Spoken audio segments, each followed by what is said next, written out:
Nehemiah 8. Jerusalem had rebuilt its wall, and they stood strong. The people had returned from exile. The work was far from over, though. The physical restoration was complete, but now the hearts of the people needed to be restored. It was time to rebuild not just the city, but the very foundation of their faith. In Nehemiah 8, we find people gathering together in the square, their faces filled with anticipation. This wasn't just any gathering, this was a moment of spiritual renewal. Nehemiah had a vision for Jerusalem, but the vision was rooted in the Word of God. And so, as the people came together, Ezra, the scribe, opened the scroll of the law. The people were about to hear the Word of God like they have never heard before. Ezra began to read from the book of the law, and the people stood in silence. Their hearts and their minds focused on every word.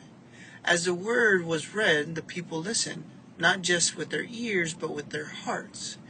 They were hearing the words of Moses, the commandments of God given to their ancestors. It was not just a story, it was a story of their identity, their history, and their future. As the word sank in, the people began to weep.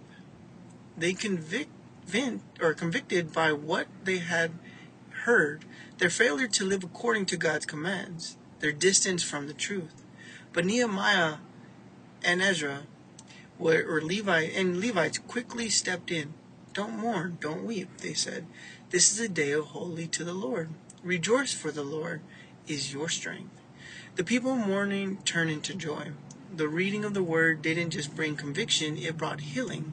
It reminded them that God's goodness, His faithfulness, His desire to restore them. The people were filled with a renewed sense of purpose, realizing that the Word of God wasn't just a set of rules, it was a path to joy, peace, and life.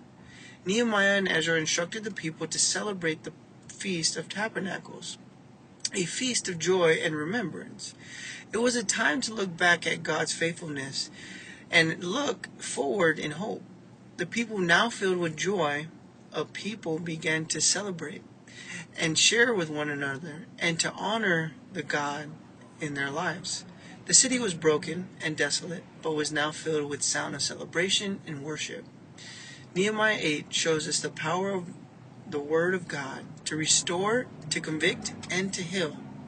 It teaches us that God's Word is not just to be read, but to be lived.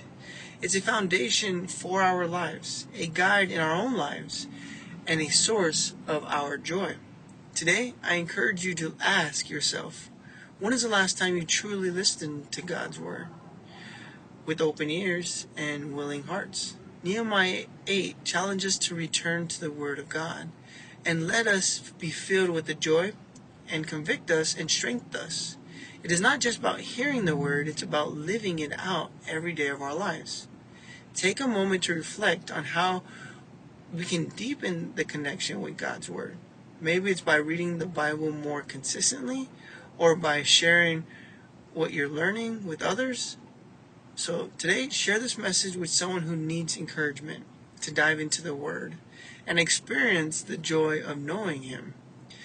Let's make God's Word a priority in our lives, allowing it to restore us, renew, and strengthen us in the journey ahead. You have a blessed day. One day at a time, we'll get through the entire book of the Bible.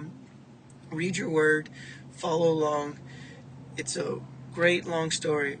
Like we said, history, what's to come, and our joy today.